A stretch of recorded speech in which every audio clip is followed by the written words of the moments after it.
Star news Marathi, नवे पाऊल नवी दिशा.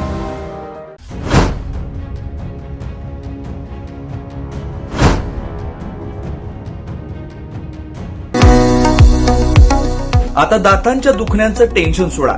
विटा शहरात प्रथमच कॉस्मेटिक ट्रीटमेंटसह वेदनारहित उपचारांचा सुरू झालाय दातांचा दवाखाना. Gurukrupa dental clinic and implant centre. Doctor Omkar Vilas Chavan, dental surgeon, fellowship in cosmetic and general dentistry. आमचा पत्ता Gurukrupa multi speciality dental clinic, hotel Mahadev समोर, कराड रोड, विटा. दिवाळी सणासाठी नवीन फॅशनच्या नवीन व्हरायटी तसेच नामांकित ब्रँडचे व्हाईट पॅटर्न शर्ट आणि प्रिंटेड शर्ट्स प्रथमच विट्यात. द पायरेट्स ऑफ आउटफिट विटा येथे. कपडे खरेदी करा आणि मिळवा 2 शर्ट आणि 2 जीन्स खरेदीवर multimedia mobile phone free. 1 shirt खरेदीवर 1 इयरबड फ्री.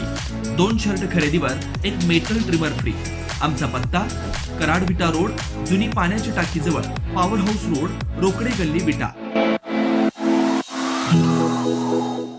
आदरणीय भाऊ व व्यासपीठावर बसलेले सर्व मान्यवर, खरं तर अनेक दिवस झालं निवडणुकीची प्रक्रिया चालू झाल्यापासून अर्ज भरून झाल्यानंतर सुद्धा खानापूर आटपाडी मतदारसंघामध्ये माझ्या बाबतीत संभ्रमावस्था निर्माण झाली होती.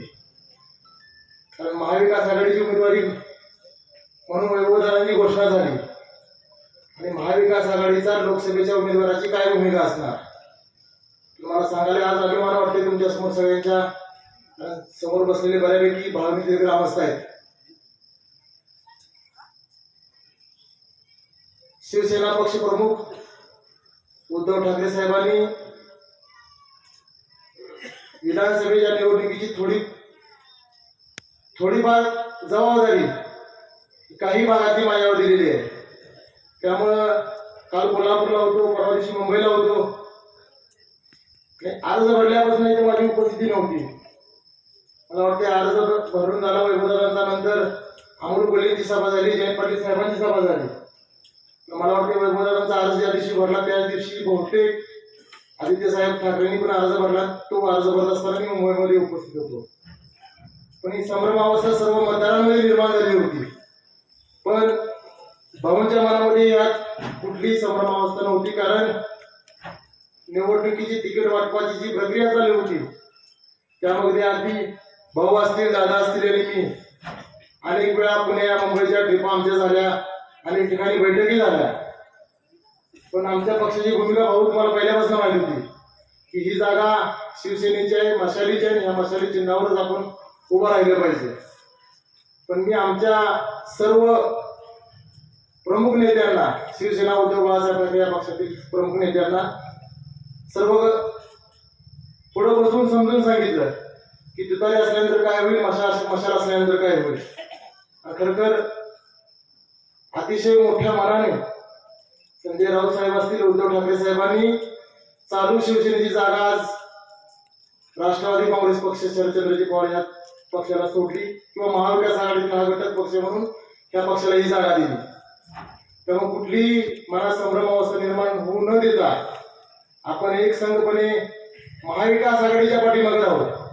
कारण माझी हीच भूमिका होती की माझ्यासारख्या एका खेळाडूला महाविकास आघाडीने लोकसभेसारखी एवढ्या मोठ्या निवडणुकीची उमेदवारी दिली तर त्या महाविकास आघाडीचा उमेदवार सुद्धा इथं त्याच ताकदीचा असला पाहिजे जो खानापूर आटपाडी मतदारसंघ माझाही आहे. म्हणून त्यासाठी आम्ही बरेच दिवस प्रयत्न करत होतो आणि शेवटी वैभवदादांची निवड करून महाविकास आघाडीकडून वैभवदादांच्या नावाची घोषणा झाली. खरं आजची मतदारसंघाची परिस्थिती मी जास्त सांगणार नाही कारण ही सर्व समोर बसलेली जनता मतदार सुज्ञ आहेत. संपूर्ण महाराष्ट्राचा जर विचार केला तर आज येणाऱ्या 23 तारखेला महाविकास आघाडी सत्ता महाराष्ट्रामध्ये येणार आहे. त्यामुळं महाविकास आघाडी सत्ता येत असताना आपल्या मतदारसंघाचा आमदार सुद्धा महाविकास आघाडीचा असला पाहिजे. म्हणून आपण सर्वांनी रात्रीचा दिवस करून वैभवदादांना आमदार करण्यासाठी हिंदू मुस्लिम ऐक्याचं जे प्रतीक असणार आपलं भावनी गाव आहे, खानापूर तालुक्यातलं सर्वात मोठं गाव असणार आपलं भावनी गावातून जास्तीत जास्त मताधिक्य देऊन वैभवदादांना आपण निवडून आणू एवढ्या तुमच्या समोर अपेक्षा व्यक्त करतो आणि थांबतो. जय हिंद, जय महाराष्ट्र. माननीय चंद्रराव पाटील दुसरी यावरची सन्माननीय तुम्ही आता पूर्ण हो संजयरावजी मोहिते, काँग्रेस पक्षाचे प्रमुख माननीय विठ्ठलजी साळुंखे, दुसरे शिवसेनेचे माननीय शिवाजीराव शिंदे, त्यानिमित्ताने व्यासपीठावर उपस्थित असलेले सर्व मान्यवर, सर्वांची नावं घेण्याच्या नेतृत्वावर आपण सर्व उपस्थित व्यासपीठ आणि व्यासपीठासमोरील सर्व आपण मतदार बंधू भगिनी आणि युवक मित्र पत्रकार बंधू, सुरुवातीला या ठिकाणी मला सांगावं लागेल, वैभव दादाची उमेदवारी आपण डिक्लेअर केली किंवा जाहीर केली, त्याचं काय कारण असू शकतं हे आपल्याला माहीत असतं. 10-12 वर्षापूर्वी वैभव दादांना पहिल्यांदा आपण विटा नगर परिषदेमध्ये नगराध्यक्ष म्हणून काम करण्याची संधी दिली.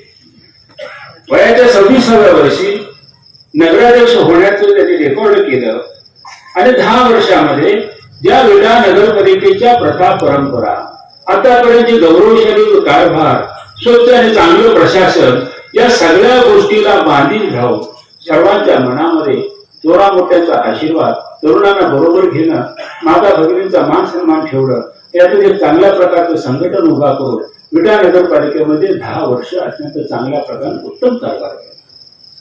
त्यानंतर प्रतिभाताई नगराध्यक्ष झाल्या. त्यानंतर झाल्यानंतर आपल्या नगर परिषदेनं आणि विटे शहरानं स्वच्छ सर्वेक्षणामध्ये भाग घेतला. स्वच्छता दूत म्हणून आणि ब्रँड अँबॅसिडर म्हणून वैभवदादाचं नाव आपण केलं. त्या काळामध्ये वर्ष 2 वर्ष प्रचंड कष्ट केले. सर्व गावामध्ये एक वेगळ्या प्रकारचं वातावरण निर्माण करण्यामध्ये त्यांना यश मिळालं. माता भगिनींना आपण बरोबर घेतलं, ज्येष्ठांना सगळ्या वेगवेगळ्या लोकांना बरोबर घेतलं. गावाची कुठलीच संघटनाची आपण बाजूला ठेवली नाही की ज्या निमित्ताने ह्या स्वच्छता अभियानामध्ये त्यांचा सहभाग नाही. मग महिला मंडळ असतील, बचत गट असतील, लायन्स क्लब असतील, रोटरी क्लब असेल, गणेश मंडळ असतील, वेगवेगळ्या कामगार संघटना असतील, सगळ्यांना आपण बरोबर घेतलं आणि त्यामुळे एक मोठा माहोल तयार झाला. सगळे लोक कामाला लागले.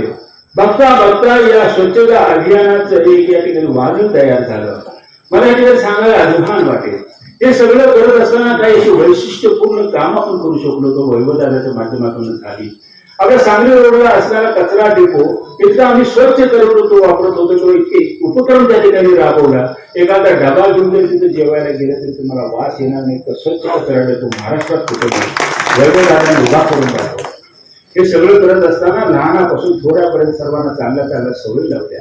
महिला माझ्या माता भगिनी असतील किंवा लहान मुलं असतील, लहान मुलं तरी एखादं जर चॉकलेट खाल्लं तर त्याचं रॅपर खिशामध्ये ठेवायचे आणि घरी गेल्यानंतर डस्टबिन मध्ये टाकायचे. इतक्या सवयी आपण चांगल्या लावून घेतल्या. विटा नगरपालिकेचा गौरवशाली इतिहास निर्माण करण्यामध्ये वैभवदादा यशस्वी झाले. आणि मग असा प्रसंग एक आला की विटा नगर परिषद 1 लाख लोकसंख्येच्या आतल्या शहरांच्या कॉम्पिटिशन मध्ये, स्पर्धेमध्ये भारतामध्ये 1 नंबर आला. त्याचा मला अभिमान. फार मोठी उपलब्धी आहे. तुम्हाला हे वाटतं तितकं सोपं नाही आहे. हे वैभवदादांनी करत असताना आपल्या कामाची या ठिकाणी कसोटी लावली, नेतृत्वाची कसोटी लावली. सर्वांना बरोबर घेणं, सर्वांचा विश्वास संपादन करणं, एखाद्या कामामध्ये सगळ्याला सहभागी करून घेणं, गाव जिथे पद आपण पाहिलेलं असते सगळं आपण एकत्रितपणे करू शकलो आणि देशामध्ये जायचं नंबर आणणं इतकं सोपं नव्हतं. त्याचा आम्ही साक्षी आहे. म्हणून वैभवदादाची तुम्हाला दुसरं उदाहरण देईल. कोल्हापूरच्या शिवाजी विद्यापीठामध्ये वैभवदादांना सिनेटमध्ये काम करण्याची संधी प्राप्त झाली. सिनेटमध्ये गेल्यानंतर तिथं असणाऱ्या सगळ्या व्यवस्थेचा त्यांनी अभ्यास केला आणि त्याच्या लक्षामध्ये आलं की शिवाजी विद्यापीठाचे उपकेंद्र सांगली जिल्ह्यामध्ये कुठेतरी करायचं आहे. मग सांगलीला करायचं, कवठेमंकाळला करायचं आणि कुठे करायचं याच्यामध्ये आपण पुढाकार घेऊया. त्यांनी पुढाकार घेतला. खानापूरला शासनाची जागा आहे, 100 एकर जागा आहे. शासनाची जागेचा अभ्यास केला. ती जागा उपलब्ध करून देण्याच्या आधी सगळीकडे ठराव केले. शासनाची कमिटी आणली, जागेचा सर्वे केला, जागेचे लेखाशे तयार केले. कमिटीने सकारात्मक ही जागा आपल्याला उपकेंद्रासाठी योग्य आहे असा प्रस्ताव तयार केला, शासनाला सादर केला. शासनाने तो मंजूर केला. आता उद्या आपल्याला आपलं सरकार आल्यानंतर 100 कोटी मिळाले की कोल्हापूरच्या शिवाजी विद्यापीठाचं उपकेंद्र आपल्या खानापूरमध्ये आणि इमारती होती. 100-200 कर्मचारी त्या ठिकाणी येतील. चांगल्या प्रकारचे वसतिगृह उभारलं जाईल, चांगल्या ग्रंथालय उभारले जातील. एमफिल PhDची सगळी उच्च शिक्षणाची सगळी दालन त्या ठिकाणी खुली होती आणि बघता बघता खानापूरचे या ठिकाणी विद्यापीठाचे केंद्र हे खनापूरचं विकासाचं दालन तयार होईल. ही संकल्पना कोणाच्या डोक्यात यायला नाही. पुन्हा माहित होतं विद्यापीठात लोक गेलं आणि संकल्पना कोणतरी राबवलं असं दूरदृष्टी असणारं नेतृत्व या निमित्तानं आपण परिसरामध्ये उभा करत असताना आम्हाला वाटतं अशा प्रकारचं नेतृत्व आपण मतदारसंघात करू शकतो. अनेक संस्था आपण उभा केला, सगळ्या संस्था सक्षमपणे वैभवदादांनी चालवल्या. त्याचं शहरीकरण केलं, बळकटीकरण केलं, विस्तारीकरण केलं, तंत्रज्ञानाची आधुनिकतेची जोड दिली, सगळ्या सेवा लोकांपर्यंत पोहोचवण्यासाठी ते यशस्वी झाले. म्हणून त्याचं नेतृत्व आपल्या समोर आणलं. शिक्षणाची कवाडं खुली केली म्हणून त्याचं नेतृत्व आपल्या समोर आणलं. आणि मग आमच्यासारख्या लोकांना वाटतं, आम्ही सर्वांनी विचार केला की विटाच्या परिसरामध्ये जर इतक्या चांगल्या पद्धतीचं नियोजनबद्ध विकास करण्यामध्ये हे नेतृत्व काळाच्या कसोटीला उतरत असेल तर उद्या या मतदारसंघाचं सुद्धा याच पद्धतीने नाव वाढवणे आणि विकासाचं रोल मॉडेल तयार करण्यासाठी या माणसाला संधी दिली तर निश्चित आमच्या विश्वासाला आणि जनतेच्या विश्वासाला पात्र राहिले हे नेतृत्व तुमच्या समोर दिलेलं आहे. महाराष्ट्र आमच्या देशामध्ये 7वा नंबर लागलेला, विकास दरामध्ये कमी, औद्योगिकरणात अभिमान होता. आज महाराष्ट्रामध्ये औद्योगिकरण थांबलंय, कुठेही नवीन मोठा प्रकल्प नाही. महाराष्ट्रात येणारे सगळे राजकारण इतकं झालंय की महाराष्ट्रात येणारे सगळे प्रकल्प आता गुजरातला गेले. आज आपल्याला प्रकल्प यायला तयार नाही. आमची सारी गोष्ट आहे, आम्हाला अंबानीचं अदानीचं तुम्ही घर भरा, आमची तक्रार नाही. आमचं काय करता, कोस्टल रोड बाकीच्या सगळ्या गोष्टी झाल्या पाहिजेत, बोगदे झाले पाहिजेत, मेट्रो झाली पाहिजे, आमची तक्रार नाही. आमच्याकडे लक्ष देणार नाही. आमच्या साध्या अपेक्षा सामान्य लोकांच्या आणि माझ्या शेतकऱ्यांच्या, आम्हाला योग्य पद्धतीने पाण्याचं नियोजन करून द्या, आमच्या शेतीमालाला योग्य भाव द्या आणि आम्हाला या ठिकाणी असणाऱ्या सगळ्या महागाईचं तुम्ही वाचवा. आमचे सामान्य प्रश्न 12,000 या ठिकाणी झालं, 7,000वर आली. 7,000चं सोयाबीन 3,500वरती आलं. आमचे खतं सिमेंट आपल्या खतं आणि बियाणं योग्य पद्धतीने आमचं साधी मागणी आम्हाला काय नको. महागाईपासून आमचे निदान पूर्ण महागाई जाणार नाही, पण निदान काहीतरी आम्हाला रिलीफ द्या. काही या ठिकाणी करून तयार नाही. मोठमोठ्या वर्गना करायच्या, प्रत्यक्षामध्ये तिची अंमलबजावणी नाही अशा प्रकारचं खोट्याला या ठिकाणी उजाळा देणारं, फसव्या जाहिराती करणारं आणि तुमच्या आमच्या अस्मितेला कट लावणारं सरकार या महाराष्ट्रामध्ये आहे. ते आपल्याला बदलायचं आहे. तो प्रसंग आहे. तिला पुढे चालू आता 2004 ते 14 तुम्ही मला आमदार केलं, संधी दिली. माझ्यापर्यंत मी प्रयत्न केला. माझ्या मनामध्ये असणाऱ्या संकल्पना सुयोजनात या ठिकाणी प्रत्यक्षामध्ये आणण्याचा आपण प्रयत्न करू शकलो. अनेक गोष्टी ज्या होत्या त्या नव्हत्या, कोणाच्या कल्पनेमध्ये नव्हत्या, त्या आपण उभा करू शकलो. 14 ऑफिसेस एका छत्राखाली यावेळेस आपण चांगल्या प्रकारचं प्रशासकीय इमारत उभा केली. पुढच्या बाजूला कोर्ट उभा केलं, त्याच्या पलीकडच्या बाजूला पोलीस स्टेशन उभा केलं. महाराष्ट्रामध्ये एकमेव पोलीस स्टेशन आहे. एका कॅम्पसमध्ये पोलीस स्टेशन, अधिकाऱ्याचे निवास, पलीकडच्या डीएसपी ऑफिस आणि सगळ्याच्या सगळ्या पोलिसांचे 45 क्वार्टर्स हे आहे. आज आपल्याला एसटीचं काम करता येतं, आपल्याला एमआयडीसी करता आली, ग्रामीण रुग्णालय उभा करता आलं, जलसंधारणाची कामं करता आली, क्रीडा संकुल आपण उभा करू शकतो. जे मला वाटतं ते मी उभा करू शकतो. पण दूरदृष्टी ठेव, एक कोर्टाची इमारत आपण बांधली, 6 कोर्ट हरवून उभा केली तर 2च कोर्ट होते. आज त्याच इमारतीमध्ये जिल्ह्याचं सेशन कोर्ट आणि जिल्हा कोर्ट आपल्यामध्ये आलं. आज तिथं उद्घाटन झालं, काम सुरू झालं. 4 तालुक्याचे वकील, 4 तालुक्याचे पक्षकार त्या ठिकाणी येतात. शिवाजी पुतळ्याजवळ रस्ता ओढलेला ना, 5 मिनिटं थांबावं लागते त्या रस्ता ओढायला. हे अर्थकारण उभा करायला एक एमआयडीसी आपण उभा केली. एमआयडीसी उभा केली, उद्योग उभा राहिले. त्याच वेळेला मी 500 एकर एमआयडीसी आपण स्थापन करायचं ठरवलं होतं. 500 एकर एमआयडीसीचं नोटिफिकेशन निघालं. आपल्या सर्वांना माहिती आहे, खांबाळच्या लोकांना माहिती आहे. ज्यावेळेला मोजणी करायला गेले त्यावेळेला सगळं खांबाळ माझ्या अंगावरती लागतं. मला मोजणी सुद्धा करून दिली आणि 2014 माझा पराभव झाल्यानंतर पहिल्या आमदारांनी काय काम केलं असेल तर एमआयडीसी दत्त. आज एमआयडीसी झाली असते तर आपण कवट्यापासून मिरजेला जातो. सगळे प्रकल्प तुम्हाला जे दिसतात ते सगळे शेत जमिनीमध्ये आहेत. ते सगळे एमआयडीसी मध्ये करावे लागले असते. आज सांगलीमध्ये कुठेही एमआयडीसी मध्ये जागा नाही म्हणून आपले सगळे प्रकल्प बाहेर गेले दिसतात. त्यामुळे कदाचित आपल्या सुदैवानं जर ती एमआयडीसी झाली असते आज एवढे 1000-2000 कोटी प्रकल्प आपल्याकडे आले असते. माझ्या सुशील रोजगाराला काम मिळालं असतं, माणसाला उद्योग मिळाला असता, इतर उद्योगावरती आपल्याला काम करता आलं असतं. किर्लोस्करांनी एक करताना 100 वर्षापूर्वी किर्लोस्कर वडिलांनी चालू केला फाळ तयार करायचा. आज त्याच कारखान्यावरती 25 गावं श्रीमंत झाली, पिढ्या श्रीमंत झाल्या. ही विकासाचं एक दालन करता आलं पाहिजे. त्यासाठी राजकारत्याची भूमिका असली पाहिजे. कुणाला अडवायचं कुणाला जिरवायचं यासाठी नसतं. वैभव पाटलांनी नांदी मिळून शिक्षणाचं एक चांगलं हब आपण उभा करू शकतो. इथं हे शिक्षणाचं केंद्र झालं पाहिजे. आम्ही उभा केलं तर आणि काही लोकांनी सुद्धा प्रयत्न केले आणि त्यांनी सुद्धा उभा केलं. त्याबद्दल वाईट वाटायचं काहीच कारण नाही आपल्याला. तुम्ही सुद्धा हॉटेल मॅनेजमेंटचा कोर्स आता आपण केल्यानंतर पुन्हा सुरू केला आणि त्यांनी अनेक शाळा सुरू केल्या. बीएड सुरू झालं तर त्याची सुरुवात आपण केली. नुसतं पॉलिटेक्निक कॉलेज सुरू करूया म्हणतात दादाला सांगत होतो. दादा म्हणजे पॉलिटेक्निकसाठी राबायचं आणि आपल्याला डिग्रीसाठी राबायचं. दोन्ही करूया आपण. या ठिकाणी इंजिनिअरिंगचं डिग्री डिप्लोमा, नर्सिंगचं बी फार्मसी AM सगळ्या गोष्टी engineering college, pharmacy, degree, diploma, CBSE आश्रमशाळा, त्यानंतर मूक बधीर शाळा, सगळे हायस्कूल, सगळे कॉलेजेस, बालवाडीपासून महाविद्यालय सगळं आपण उभा केलं. 7,000 विद्यार्थी रोज विट्यामध्ये येतात आणि 7,000 विद्यार्थी रोज बाहेर जातात. आपल्या घरातल्या मुलीनं घरचं खावं, आई वडिला देखत टाटा बाय बाय करून शाळेला जावं, उत्तम प्रकारचं गुणवत्तेचं शिक्षण मुंबई पुण्यासारखं शिक्षण आपल्या विट्यामध्ये घ्यावं आणि त्याच बसनं संध्याकाळी सुरक्षितपणे आपल्या घरी यावं. संकल्पना आपण राबवूया प्रत्यक्ष. आज पुणे लोकांचं बाहेर म्हणजे किती मुलं या ठिकाणी. एक कारखाना आपल्याला उभा करता आला, छोटा कारखाना, परंतु सदाशिव पाटलाचा कार्यकर्ता म्हणून जर कोण ऊस देत नसेल तर त्याला माझी जबाबदारी आहे. चल बाबा माझ्या कारखान्याला ऊस, योग्य पीक, योग्य बचत आणि वेळेमध्ये सगळं करण्याचं काम. हे सगळं जाणणं खोडं करतो आपण, लोकांसाठी खोडं करतो. तुम्ही संधी दिली म्हणून खोडी करत असतो.